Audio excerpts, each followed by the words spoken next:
what engineered destructive processes look like. In this case, a typical classic controlled demolition, something Steve might have seen in Las Vegas quite a bit, these old hotels. They have a specific set of characteristics. Let's take a look at these one at a time. This is a classic controlled demolition. We have hundreds of examples from all across the country from which to make our comparison because it's the most commonly used method to bring down high-rises. So this is what a high-rise looks like when it's being demolished with explosives. Controlled demolitions can be engineered in many ways. The purpose, of course, is to remove a structure while avoiding damage to adjacent structures and to do so economically. Typically, a tall building like this is demolished by placing thousands of cutter charges throughout the columns and beams in the building and then detonating them in a very precise order. Starting with the interior structure, progressing outwards and upward, synchronistically timed floor by floor. Destroying the interior columns allows the unsupported weight to pull the exterior inward. And destroying the building from the ground up allows the weight of the building to be harnessed to do most of the destruction. So the result is an implosion, producing a vertical, symmetrical collapse at free fall acceleration, sometimes, into a consolidated rubble pile that's broken up and ready for loading and shipment. Now, this is a feat that only a handful of companies in the United States can accomplish, and fire never has. Let's take a look at some of these key characteristics. We have a sudden onset of destruction at the base. We have a straight-down symmetrical collapse into its own footprint because demolition waves remove those column supports, resulting in a free-fall speed often through the path of what was the greatest resistance. Free-fall acceleration, faster and faster and faster on the way down, resulting in a total dismemberment of the steel structure for shipping. And there's minimal damage to adjacent structures, sounds and flashes heard and seen by witnesses. Enormous clouds of pulverized concrete from the explosives and explosive charges often that are seen at various levels of the building. And of course, chemical evidence of cutter charges. If you have all of these, you have direct evidence of explosive destruction. Now, fire can't accomplish any one of these, really, let alone all 10 of them. Fire is an organic process that works its way through a building every 20 minutes or so in a given area, looking for fresh new fuel sources as it leaves the area burned out behind. So when a building does fall due to fire, and you'll note that it never has in a steel frame high-rise, but say in a wood frame building, it will fall over organically, asymmetrically. Typically, we have experts that agree, yeah, that's a controlled demolition. That helps. Corroborating evidence from structural engineers, others in the know. Foreknowledge, because these implosions are produced, planned, carried out months in advance. This is all proof of controlled demolition. Now, World Trade Center 7 has an interesting set of characteristics also. We're going to compare them to what you just saw. How many of you have never heard of World Trade Center Building 7? Like me, 4 years ago. Never before. 1, 2, 3. And let's take a look at it. It's 47 stories tall. What would have been typically the tallest building in most of our states. This building was not hit by an airplane.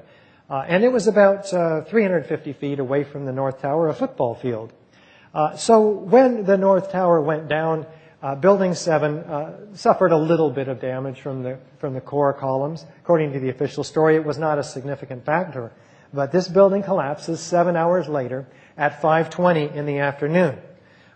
Are there any characteristic features of Building 7's collapse that reflect those of a typical controlled demolition? Let's see. Do we have a sudden onset of destruction at the base of the structure? Let's take a look at our first look, perhaps at Building 7, and as it's narrated by Dan Rather. And what you're seeing are high shots. Now, here we're going to show you a videotape of the collapse itself. Describe that. Now we go to videotape, the collapse of this building.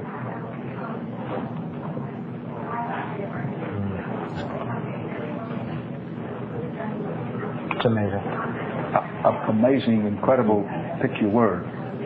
For the third time today, it It's reminiscent of those pictures we've all seen too much on television before, when a building was deliberately destroyed by well-placed dynamite to knock it down. James Miggs says this is the way buildings fall down. Dan Rather's using his own intuition.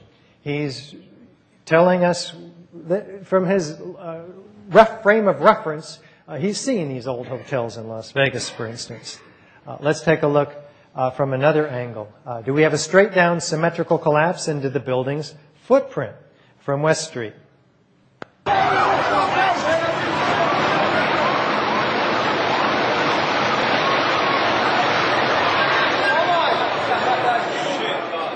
Gone, man. 17 down.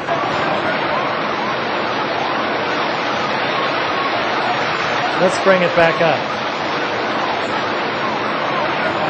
The penthouse falls a second before the overall collapse and about 10 seconds after the initial collapse, which NIST says is going on inside the building.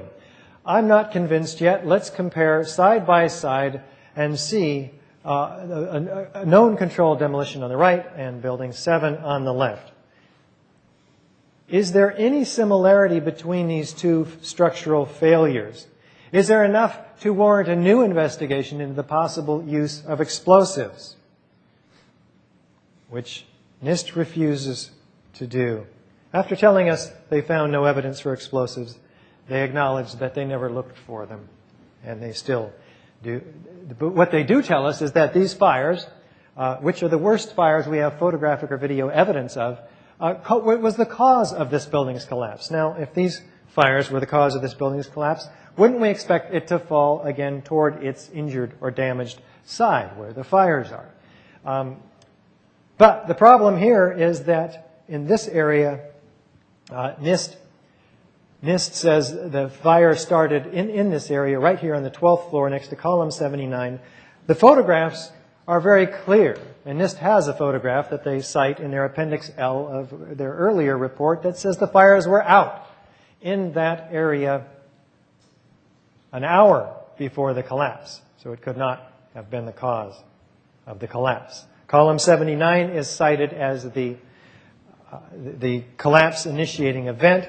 How does that happen?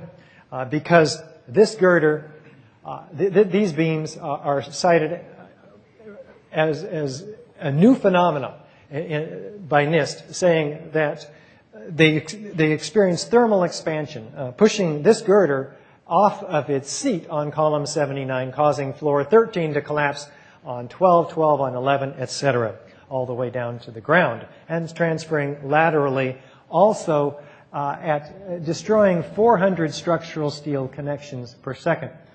Steve, is that reasonable in your estimation as a 37-year professional? Basically, the building codes are all written to assure that any deformations in a overloaded member will redistribute to other members, and the intensity of the overload will decrease with distance from the original overload. This, especially in a modern structural system like this, the redundancy is built in, in the design phase, and the whole system is designed to interact so that if a member is overloaded, the overload will be redistributed to all the surrounding members. And there have been cases of buildings that have burned much hotter and longer than this, and the thermal expansion was mitigated by the fact that the material became softer. And as it became softer, it didn't have the capacity to exert the thermal expansion of a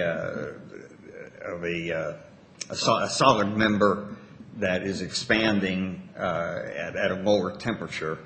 At these kinds of temperatures, the material becomes softer and would deform laterally and sag and so on and so forth without the thrust that they're claiming would push that girder off of that column. Thank you. That's very helpful. And nearly into its own footprint, it falls. How do we bring a building straight down, uniform?